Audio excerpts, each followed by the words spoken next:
हमें कुछ ऐसा करना होगा जो उन्हें जड़ से हिला दे।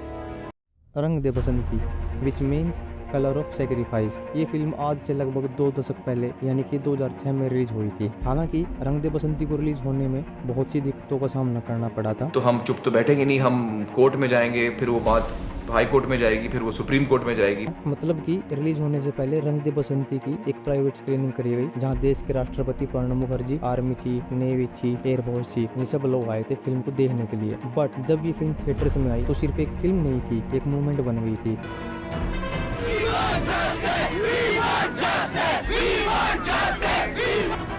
मेरठ की एक प्रदर्शनी में लगी आग से कई लोगों की जान गई और इसी बात का विरोध मेरठ के लोगों ने किया, मोमबत्तियां जलाकर, बिल्कुल फिल्म रंग दे बसंती के जैसे। जहां इस फिल्म को रिलीज होने में इतनी दिक्कतों का सामना करना पड़ रहा था, वहीं रिलीज होने के बाद इस फिल्म को इंडिया की तरफ से ऑफिशियल सबमिट किया गया ऑस्कर्स के लिए। Rang De Basanti was India's official entry for the Oscars in 2007. It was nominated for the British Academy Film Award. लेकिन सबसे इंटरेस्टिंग बात ये है कि आज भी करंट सिनेरियो के हिसाब से ये फिल्म उतनी ही पावरफुल और रेलेवेंट है। So what make this film timeless? Is it the story और ट्रीटमेंट, म्यूजिक, एडिटिंग, सिनेमेटोग्राफी? क्या था? Let's decode every element from writing to direction to sound and understand what make Rang De Basanti a modern cult classic. तो ये film मैंने अपने बड़े भाई के साथ देखी थी। फिल्म देखने के बाद वो बोला, जब यूथ जागेगा ना तब वही इस देश को बदलेगा। ऑल्दो ये बात मेरे समझ नहीं आई थी, क्योंकि उस टाइम मैं स्कूल में भी था और मेरा भाई कॉलेज में पढ़ता था और उस टाइम में कंफ्यूज था वो इतनी तारीफ क्यों कर रहा है इस फिल्म की। तब मेरे को वो बात समझ नहीं आई, पर मैंने इसको दोबारा देखा तब समझ आया कि रिलीज होते ही हिट क्यों हुई थी और ये आज भी इतनी रेलेवेंट क्यों है। हालांकि 2006 में इस फिल्म के साथ और भी फिल्म रिलीज हुई थी, लाइक धूम 2, भागम भाग, फिर हेरा फेरी, डॉन, क्रिश। इन सब फिल्मों ने एंटरटेनमेंट तो दिया था, ये आज भी क्लासिक है। लेकिन रंग दे बसंती एक ऐसी फिल्म है जो आज भी थॉट प्रोवोकिंग है। Why this film is so relevant and thought provoking at present time? Bollywood में फ्रीडम फाइटर पर बहुत फिल्में बनी हैं और यूथ को प्रेजेंट करने वाली फिल्में बनी हैं, लेकिन एक ऐसी फिल्म थी जहां यूथ फ्रीडम फाइटर की आइडियोलॉजी से इन्फ्लुएंस होता है और उनको समझ आता है कि इस देश की कीमत क्या है। हाँ, मुन्ना भाई में भी कुछ ऐसा ही सिमिलर था, जहाँ मुन्ना भाई महात्मा गांधी के बारे में पढ़ता है और अहिंसा का रास्ता अपनाता है और दूसरों को भी समझाता है। पर रंग दे बसंती सिर्फ यहीं तक नहीं रुकती, ये फिल्म कुछ इंसिडेंट को रिक्रिएट करती है। इस फिल्म को इंटरेस्टिंग बनाते हैं इसके कैरेक्टर। ये फिल्म वाकई में इंडियन यूथ को प्रेजेंट कर रही थी, लाइक डीजे। कौन है ये पागल? That's DJ. 5 साल पहले कॉलेज से पास आउट हो चुका है, लेकिन फिर भी वो कॉलेज को और अपने ग्रुप को छोड़कर नहीं जाना चाहता। वो डरता है सब अपने अपने रास्ते निकल जाएंगे। नौकरी ढूंढो, पैसे कमाओ, घर बसाओ। दूसरा है करण, जो बहुत ही एक रिच बैकग्राउंड से आता है, जिसके फादर बहुत ही अमीर, लेकिन उसको पता है कि ये सब पैसा करप्शन का है। बाप का पैसा बड़े बड़े सड़ जाता है और वो हमेशा करप्शन की बात करता है। सब माँ की पेट से सीख के आते हैं ना, बेईमानी और करप्शन।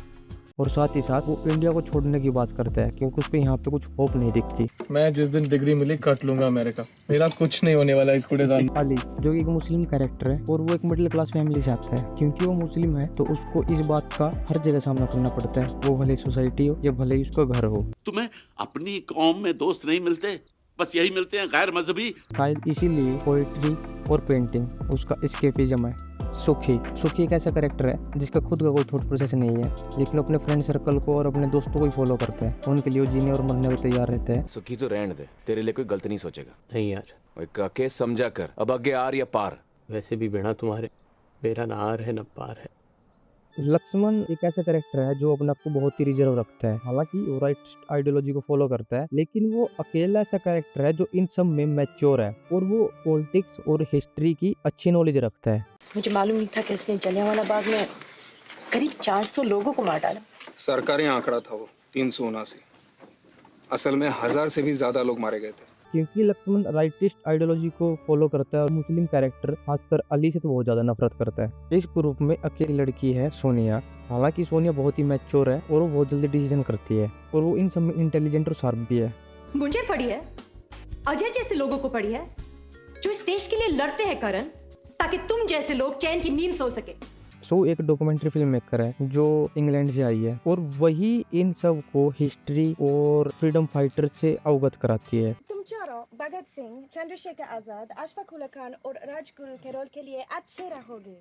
और सोनिया होगी मेरी दुर्गा भाभी। जिसके बाद ये कैरेक्टर भारत के इतिहास और फ्रीडम फाइटर्स के बारे में जान पाते हैं। फिल्म के अंदर दो चीजें मैटर करती हैं। Number 1 what to show and number 2 how to show. What to show में बेसिकली कंटेंट, स्टोरी, कैरेक्टर होते हैं, लेकिन जो फिल्म को ऑडियंस के लिए इंटरेस्टिंग और एंगेजिंग बनाता है वो होता है how to show. Basically director अपनी स्टोरी को किस तरीके से प्रेजेंट करता है, यही है हाउ टू शो, और यही मैटर करता है। अब हाउ टू शो को समझने के लिए हमें फिल्म की टाइमलाइन को समझना होगा। फिल्म में एक्चुअली 2 टाइमलाइन है, एक 1920 की और दूसरी है 2005 की। जहां 1920 की टाइमलाइन फ्रीडम फाइटर्स के एक्शंस और स्ट्रगल्स को दिखाती है, वहीं 2005 में जब ये पांचों कैरेक्टर शो की फिल्म में एक्टिंग करते हैं तब इनको रियल स्ट्रगल और आज़ादी का मतलब पता चलता है। जनरल डायर, कोई बंदा ऐसा करने की सोच भी कैसे सकता है? और इन कैरेक्टर पर फ्रीडम फाइटर्स की आइडियोलॉजी का प्रभाव भी पड़ता है, और इस तरीके की स्टोरी टेलिंग रंग दे बसंती को यूनिक बनाती है। ये तो हुई इसकी स्टोरी टेलिंग की बात। अब बात करते हैं कैमरा की, और आइए जानते हैं कैमरा कैसे स्टोरी टेलिंग को हेल्प करता है। इस फिल्म को यूनिक इसकी सिनेमेटोग्राफी भी बनाती है। फिल्म में डच एंगल का काफी यूज किया गया है, और डच एंगल भी इम्पोर्टेंट मोमेंट पर ही यूज होता है। स्टार्टिंग में यंगस्टर की लाइफ और एनर्जी दिखाने के लिए कैमरा भी बहुत फास्ट और शेकी है, ताकि यंग एनर्जी को शो किया जा सके। लेकिन जैसे जैसे ये सभी कैरेक्टर्स चेंज होने लगते हैं वैसे कैमरा भी स्लो होने लगता है। म्यूजिक AR रहमान ने किया है। अब आप म्यूजिक सुनो, इसके सॉन्ग सुनो। ये सभी यंगस्टर और जैसे कॉलेज लाइफ होती है हाईली एनर्जेटिक, वैसे ही म्यूजिक भी हाईली एनर्जेटिक है। इवन जहां भगत सिंह, राजगुरु, सुखदेव को फांसी दी जाती है वहां भी म्यूजिक इतना एनर्जेटिक है।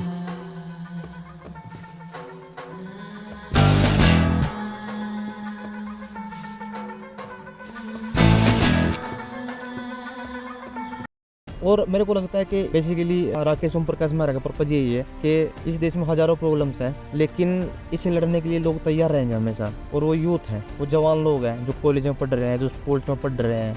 भगत सिंह बोलते हैं कि अभी तो और आएंगे। मेरे को लगता है और आना ही दिखाती है ये फिल्म कि और कौन आएंगे, और ये यूथ ही आएगा। ये अंत कहाँ है मिस्टर मैकिनली? ये तो शुरुआत है। हमारे बाद और भी आएंगे, और भी।